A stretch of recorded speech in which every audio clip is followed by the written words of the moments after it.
동안도 하나님과 함께 잘 지냈나요? 오늘도 예배 드리기 위해서 모인 사랑하는 초등부 친구들 사랑합니다.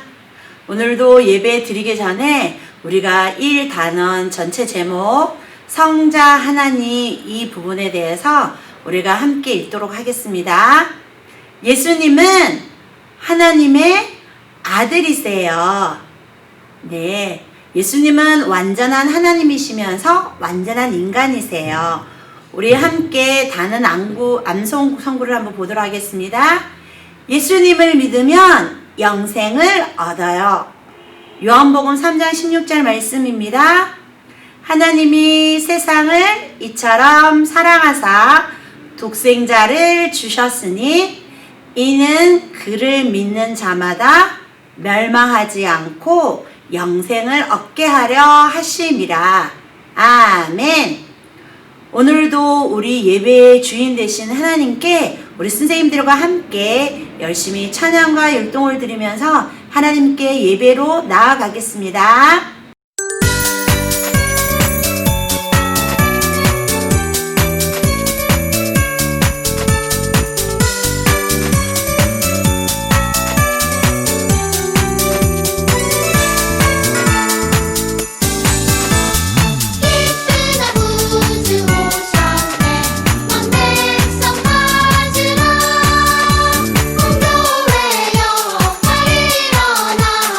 찬양하여라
오늘 말씀 제목은 예수님이 태어나셨어요예요.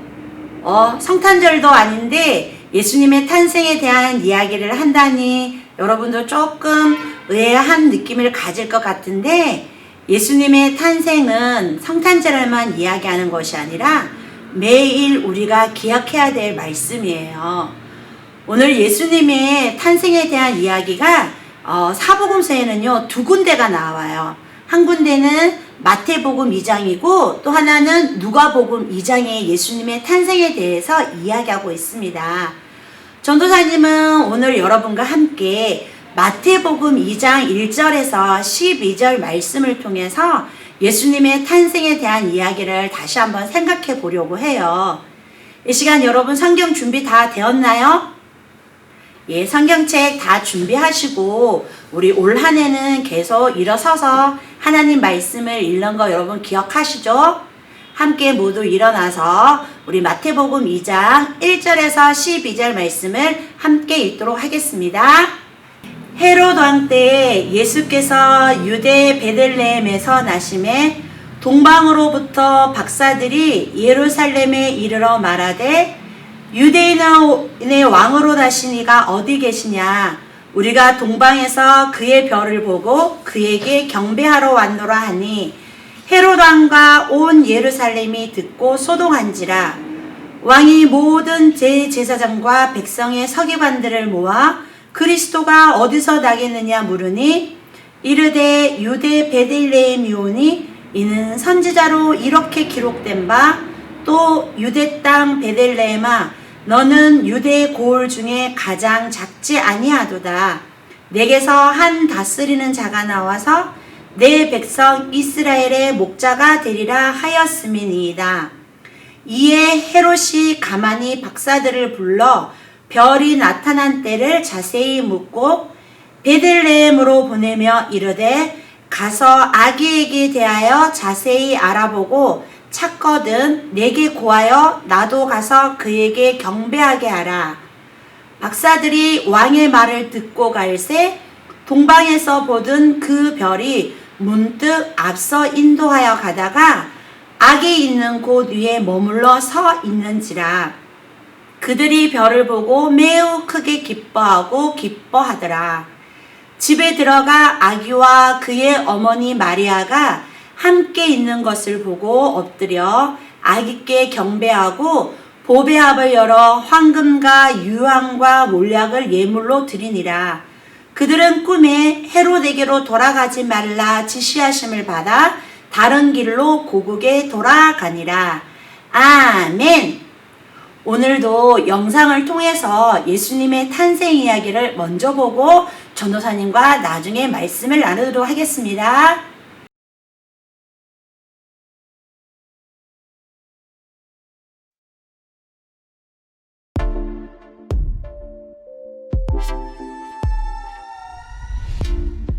마리아가 아기 예수님을 임신했을 때 로마의 통치자인 아우구스투스 황제는 모두 고향에 가서 호적을 등록하라고 명령했어요. 사람들은 고향으로 길을 떠났지요. 다윗의 후손이었던 요셉은 마리아와 함께 나사렛의 집을 떠나 다윗의 동네인 베들레헴으로 향했어요. 그들이 베들레헴에 머무는 동안 마리아가 아기를 낳을 때가 되었어요. 마리아와 요셉은 아기를 낳을 수 있는 안전한 장소를 찾았지만 머물 곳이 없었어요. 할 수 없이 마리아와 요셉은 가축을 기르는 곳에서 아기 예수님을 낳았어요. 마리아는 아기 예수님을 포근하게 천에 싸서 가축 먹이를 담아두는 구유에 뉘었어요. 한편 근처 들판에서 목자들이 양떼를 지키고 있었어요. 갑자기 하나님의 천사가 나타났어요. 밝은 빛이 목자들을 비추자 그들은 겁이 났어요. 천사가 말했어요. 두려워하지 마라. 내가 큰 기쁨이 될 좋은 소식을 알려주겠다. 오늘 다윗의 동네에서 구주이신 주 그리스도가 태어나셨다. 너희는 천에 쌓여 구유에 누워있는 아기를 볼 것이다. 갑자기 많은 천사가 나타나더니 하나님을 찬양했어요.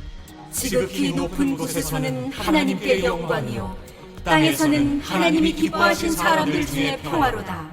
목자들은 곧바로 아기 예수님을 찾으러 베들레헴으로 향했어요.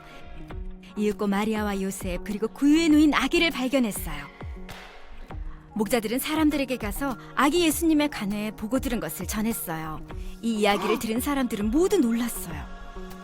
목자들은 하나님을 찬양하며 돌아갔어요. 천사가 말한 대로 모든 일이 이루어졌기 때문이에요. 얼마 후 동방 박사들이 아기 예수님을 찾아왔어요. 그들은 동방에서 한 별을 보았어요. 하나님이 예수님을 이 땅에 보내셨다는 표시였죠. 동방 박사들은 헤롯 왕을 찾아갔어요. 유대 사람의 왕으로 태어나신 분이 어디 계십니까? 우리가 경배하려고 왔습니다. 새로운 왕이라니. 헤롯은 화가 났어요. 가서 샅샅이 뒤져 그 아기를 꼭 찾아. 헤롯이 말했어요. 그리고 찾거든 내게도 알리라. 나도 가서 경배할 것이다. 그러나 헤롯의 말은 거짓이었어요. 그는 새로운 왕을 경배할 생각이 없었어요. 오히려 죽이고 싶었죠. 예수님을 찾은 동방 박사들은 엎드려 경배했어요. 그들은 아기 예수님께 황금과 유향과 모략을 예물로 드렸어요. 동방 박사들이 돌아갈 즈음 그들은 꿈에서 헤롯에게 돌아가지 말라는 말씀을 들었어요. 그래서 박사들은 다른 길로 돌아갔어요.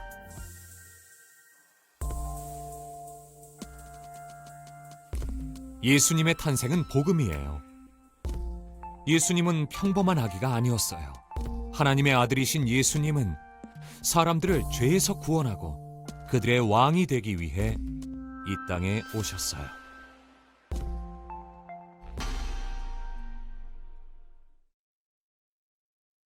오늘 본 영상뿐 아니라 우리는 성탄절을 통해서 예수님의 탄생 이야기를 너무 많이 들었어요. 여러분 그동안 잘 들었는지 전도사님이 질문 하나만 하겠습니다. 예수님이 태어난 곳은 어디일까요? 뭐라고요? 베들레헴. 맞아요. 예수님이 태어난 곳은 베들레헴이에요. 아직 저학년들은 조금 모를 수 있지만 이제 초등부 친구들은 이 정도는 알고 있어야 돼요. 그런데 예수님은 왜 베들레헴에 태어났을까요? 오늘 우리는 사복음서의 중심으로 예수님에 대해서 알아볼 때 우리가 꼭 기억해야 될 것이 지도라고 이야기하고 싶어요. 전도사님이 지금 지도를 하나 준비했어요. 이스라엘은 지도가 이렇게 세 군데를 꼭 기억해야 돼요. 지도 보면은 맨 위에는 갈릴리라는 지역이 있어요.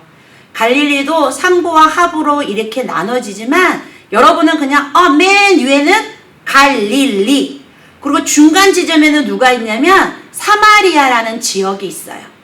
그리고 조금만 더 내려오면 유대라는 곳이 있습니다. 이 세 곳은 여러분이 조금 기억하시면서 말씀도 듣고 앞으로도 그렇게 생각해야 돼요. 오늘 예수님의 엄마 아빠가 있던 나사렛이라는 곳은요, 갈릴리 위쪽 지역에 있어요. 그런데 예수님의 엄마 아빠는 지금 나사렛에 살고 있는데 예수님은 왜 베들레헴 보이나요? 유대 지역 저 밑에 내려가 보세요. 베들레헴 거기서 태어났을까요? 예수님의 엄마 마리아와 그리고 예수님의 아빠 요셉은요, 지금 먼 여행기를 떠나고 있어요. 왜냐하면 로마의 총 황제였던 황제가 모든 사람들에게 인구 조사를 하기 위해서 자기가 원래부터 살았던 고향으로 돌아가라고 명령했기 때문이에요. 요셉은요, 다윗의 자손이었어요. 원래 요셉의 고향은 다윗의 고향인 베들레헴이에요. 황제의 명령에 의해서 어쩔 수 없이 베들레헴으로 갈 수밖에 없었답니다. 그런데 마리아가 임신했다는 거예요. 배가 많이 불러서 얼마 있지 않으면 곧 아기가 나올 수도 있는 상황이지만 황제의 명령에 따라서 베들레헴으로 떠날 수밖에 없었어요. 지금 이스라엘에 가면은 나사렛이라는 곳에서 그리고 베들레헴으로 가면 전도사님도 한번 다녀봤지만 차를 타고 가면 2시간 정도밖에 안 걸려요. 그런데 옛날에는 차가 있었을까요? 없었어요. 그 길을 걸어와야 되는데 그 길을 갈 때는요, 이렇게 유대에 들어가기 전에 아주 큰 우리나라가 말하는 사막이 아니라 유대 사막이 있어요. 아주 험난해요. 그 길을 지나가야 되는데 거의 150km를 하는데 엄청난 거리예요. 마리아가 옛날에 엘리사벳을 찾아갔을 때는 거의 혼자의 몸으로 5일에서 6일의 시간들이 아마 걸렸을 거라고 했는데, 그러면 임산부인 마리아와 그리고 요셉이 함께 갔다면 오히려 더 많은 시간들이 걸렸을 거예요. 그곳에서 베들레헴에 도착하였지만 우리가 잘 아는 것처럼 예수님은 있을 곳이 없어서 마을 구유의 그곳에서 태어나셨어요. 왜 베들레헴일까요? 이것은 결코 우연이 아니랍니다. 여러분, 하나님께서는요, 예수님이 태어나기 훨씬 이전 800년 전부터 이사야 선지자, 미가야 선지자를 통하여서 베들레헴에 우리를 위해서 구세주가 태어날 것이라고 이야기하셨어요. 다윗에게도 그렇게 말씀하셨고요. 수많은 선지자를 통해서 베들레헴에서 우리를 구원할 예수님이 태어나실 것을 그 오래전부터 말씀하셨답니다. 하나님은 우리가 보기에는 로마 황제가 명령을 내려서 어쩔 수 없이 베들레헴으로 간 것 같이 보이지만, 정말 진짜의 의미는요, 하나님이 그 로마 황제까지 사용하셔서 예수님이 베들레헴에서 태어나실 거라는 그 약속의 말씀을 이루시는 거예요. 전도사님이 처음 여러분과 말씀 전할 때 알파와 오메가, 처음과 끝이란 말을 했었어요. 하나님은요, 갑자기 있는 것이 아니라 처음과 끝 안에서 하나님이 하실 일을 계획하시고 그 일을 위해서는요, 때로는 이방의 높은 왕들, 황제들도 사용하신다는 것을 여러분은 잊지 말았으면 좋겠어요. 예수님은 구유에 태어나신 왕이에요. 여러분, 구유에 나신 왕, 뭔가 말이 맞지 않은 것 같지 않아요? 왕은 구유에서 누이시지 않아요. 왕은 아주 좋은 곳에서 태어나요. 하물며 우리 초등부 여러분 친구들도 너무 좋은 병원에서 엄마들이 여러분 편안하게 태어나기 위해서 얼마나 많이 준비하고 그곳에서 여러분은 태어났어요. 그런데 하물며 하나님의 아들이신 예수님이 그냥 갈 곳 없어서 마을 구유에 지금 누워 있어요. 여러분, 예수님은 겸손의 대표이세요. 예수님의 이름은 겸손이세요. 우리는 예수님이 십자가에서 그 겸손한 모습을 다 보여주었다고 생각해요. 그러나 예수님은요, 태어나실 때부터 겸손한 모습으로 이 땅에 오셨답니다. 예수님이 이 땅에 오신 것은 섬김을 받으려 한 것이 아니라 친히 본인이 섬김을 보여주겠다고 하시면서 이 땅에 오셨는데, 예수님은 태어나실 때부터 그 겸손한 모습, 섬김의 모습으로 우리에게 오신 겸손의 왕이세요. 그러나 그 예수님을 하나님은 그냥 혼자 외롭게 두시지 않으셨어요. 바로 목자들과 동방박사들을 통하여서 예수님을 경배하도록 그들을 천사들에게 먼저 보내서 기쁜 소식을 알려주었고, 그들은 예수님께 경배하였다는 건 우리가 너무나도 잘 알고 있어요. 오늘은 여러분과 함께 이 동방박사에 대해서 이야기를 나눠보려고 해요. 동방박사는 어떤 사람들일까요? 동방박사들은 저 먼 곳 바벨론에서 왔을 거라고 많이 이야기해요. 바벨론은 바로 많은 유대인들이 그곳에서 오랫동안 살았기 때문에 그들을 통하여서 많은 사람들이 메시아가 오실 거라는 걸 아마 들었는 것 같아요. 그들은 별을 관측하는 천문학자들이었어요. 드디어 오래전부터 조상들로부터 들었던 그 이상하고 큰 별이 반짝반짝 빛이 났을 때 그들은 정말 오래전에 말씀드렸던 것이 이루어지는지 그들은 먼 여행길을 떠나기 시작했어요. 동방박사들은요, 아마 먼 길을 올 수 있을 만큼 경제적인 여유도 있었는 것 같아요. 그들이 예수님을 찾아서 어린 양을 찾아서 어린 예수님을 찾아서 이렇게 예루살렘으로 오게 되었습니다. 그리고 많은 사람들은요, 동방박사들이 우리가 생각할 때는 3명이라고 생각해요. 왜냐하면 동방박사들이 가지고 온 예물이 3가지이고 성탄절만 되면 여러분 우리는 그림이라든지 영상을 통해서 3명의 동방박사들을 보여요. 그러나 성경에는 3명이라고 말하고 있진 않아요. 복수형을 사용해서 2명 이상은 있지만은 많은 사람들이 이야기할 때는 그보다 더 많은 사람들이 아니었을까 추측도 하기도 한답니다. 이 동방박사들이 그 먼 길을 찾아서 예루살렘에 도착하셨어요.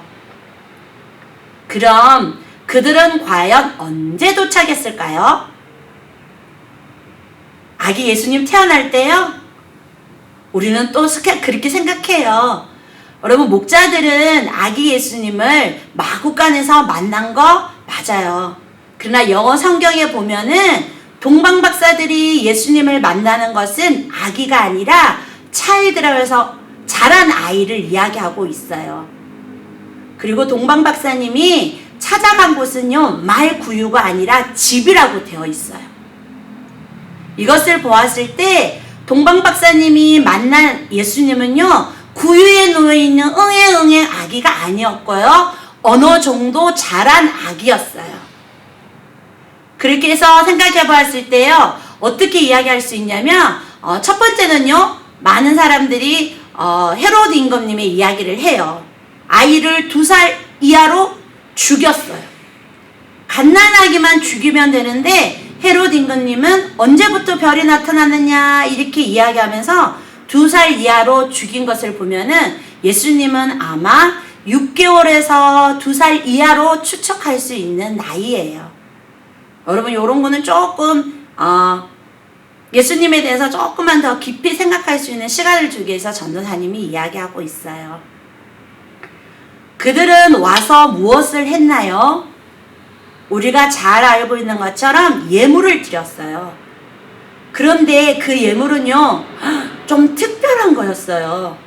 물론 먼 나라에서 세상의 아주 위대한 사람이 태어났기 때문에 그들이 준비한 거는 아마 부요했다고 했잖아요. 최고로 좋은 것을 준비했을 거예요. 그 준비했는 것이 황금과 유향과 몰약이라고 해요. 근데 중요한 것은요, 동방박사들은 그냥 생일 선물로 특별한 예우로 그 예물을 준비했지만 하나님은 그 예물을 그냥 준비한 것이 아니라 앞으로 예수님이 어떤 분인가를 보여주기 위해서 그들의 마음을 움직였다고 전도사님은 생각해요. 첫 번째 황금은요, 진짜 귀한 거였어요.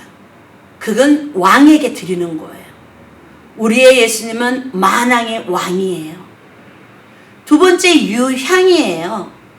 유향은 아라비아 지역에서요, 이렇게 나무에서 채취하는 우리 송진 같은 거 알죠? 소나무에서 이렇게 찐득찐득하게 올라오는 거, 그게 유향이에요. 아주 향이 좋아서 이거는 제사할 때 꼭 써요. 바로 유향은요, 우리 주님이 모든 사람들을 대표하는 대제사장이시라는 뜻이에요. 몰약을 준비했어요. 몰약도 우리나라 고로쇠 물처럼 이렇게 내리는 곳이더라고요. 그 몰약은요, 시체를 섞는 그 부분에 대해서 방지하기 위해서 많이 쓴다고 해요. 바로 몰약은요, 예수님의 십자가의 죽음, 앞으로 어떠한 죽음에 대한 것들을 우리에게 보여주는 거예요. 성경은요, 자세히 보면 모든 구석구석이 예수님과 연결되어서 보여준답니다. 전도사님도 여러분도 앞으로 말씀 볼 때 그 예수님을 발견할 수 있는 눈들을 성령님이 좀 열어주셨으면 좋겠어요. 그리고 이 동방박사들이 준비한 이 세 가지 예물은요, 예수님한테 그냥 드리는 것으로 끝나는 것이 아니라 예수님의 가정에는요, 너무나도 필요했어요. 헤롯 임금님이 2살 이하의 모든 아이를 죽이라고 했어요. 그러나 하나님이 아버지 요셉에게 빨리 애굽으로 도망가서 예수님의 생명을 지켜주셨다는 거 여러분 알고 있죠? 애굽은 좀 멀리 내려가야 돼요. 내가 살던 곳이 아니에요. 타국으로 가야 할 때 여러분 뭐가 필요한지 아세요? 돈이 필요하답니다. 바로 이 세 가지 예물은요, 예수님의 그 모든 가족이 애굽에서 살 수 있을 만큼 모든 경제적인 것들을 하나님이 책임져 주시는 것들을 볼 수 있어요. 바로 예수님은요, 오래전에 베들레헴에서 태어날 거야, 애굽에서 예수님이 있을 거야, 그리고 나사렛에서 자랄 거라는 그 말씀을요, 다 이룰 수 있도록 하나님은 한 가지 한 가지 모든 것들, 사람들을 통하여서 준비한 것들을 볼 수가 있답니다. 여러분, 동방박사들의 경배는요, 조금 더 특별한 의미가 있어요. 당연한 거 아닌가요? 이렇게 생각되지만 여러분, 예수님을 경배한 두 부류가 나와요. 목자가 있었고 동방박사예요. 목자들은요, 유대인이에요. 목자들이 경배한 사람 아기 예수님은요, 유대인의 왕으로 그것을 경배한 거예요. 그러나 동방박사들이 예수님에게 경배한 거는요, 동방박사들은 유대인이 아닌 이방인이라고 해요. 그들은 하나님을 완전히 믿는 사람들은 아니에요. 그러나 하나님께서는요, 이 동방박사들의 마음을 움직이셔서 예수님의 경배함으로 인하여서 모든 세상의 왕이심을 이 동방박사들에게 보이시는 계기가 되었다는 거예요. 여러분, 하나님은 아브라함을 통하여서 창세기 12장에 너로 인하여서 모든 민족이 복을 받을 것이라고 말씀하셨는데 드디어 예수님을 통해서 그 약속 말씀이 이루어지고 있는 증거라는 거예요. 여러분, 예수님이 태어나셨어요. 이것은 기쁜 소식이에요. 마리아와 요셉이라는 한 가정에서 만나는 아이가 태어난 기쁨, 그것도 기쁜 소식이에요. 그러나 예수님은 우리와 달랐어요. 예수님은 우리처럼 한 가정의 기쁨으로 온 것이 아니라 이스라엘 유대인들의 기쁨, 그들의 왕으로 온 것으로 끝나는 것이 아니라 예수님은 온 세상의 왕으로 이 세상에 오셨어요. 이 기쁜 소식을 뭐라고 하냐면 복음이라고요. 복음. 복음은 기쁜 소식이에요. 예수님은요, 우리를 위해서 이 땅에 오신 이 기쁜 소식을 여러분은 들었어요. 전도사님도 그 기쁜 소식 때문에 지금도 날마다 주님의 그 생일 태어난 것을 감사하며 하루하루 살아가고 있어요. 하나님은 이 예수님을 이 땅에 보내시기 위해서 그냥 우연히 하루아침에 막 계획하신 분이 아니세요. 오래전 성경 말씀으로 약속하셨고요. 로마 황제를 사용하시기도 하고 유대인의 왕을 사용하시기도 하시고 하나님의 모든 계획에 하나님의 필요에 따라 사람들을 사용하셔서 예수님을 이 땅에 보내주셨어요. 그 예수님을 우리는 기쁨으로 맞이해야 돼요. 그러므로 성탄절에만 그 주님을 기뻐하는 것이 아니라 우리의 매일 시간마다 예수님이 나를 위해서 태어나셨어. 이거 너무 기쁜 소식이야. 이 소식을 전할 수 있는 우리 친구들이 될 수 있어야 해요. 예수님이 이 세상에 태어나셨어요. 그분은 세상에 비록 말 구유에 누워 있었지만 그 그분은 세상의 왕이세요. 그 예수님은 하나님 앞에 철저히 순종하셨어요. 어디까지 순종하셨냐면 십자가에서 자신의 생명을 내어주시면서까지 우리를 구원하시는 그까지 하나님 앞에 순종하셨어요. 그 주님을 여러분 말씀 듣고 기억할 뿐만 아니라 그 주님을 함께 전하는 저와 여러분이 되기를 간절히 소망하고 우리 다 같이 함께 기도하도록 하겠습니다.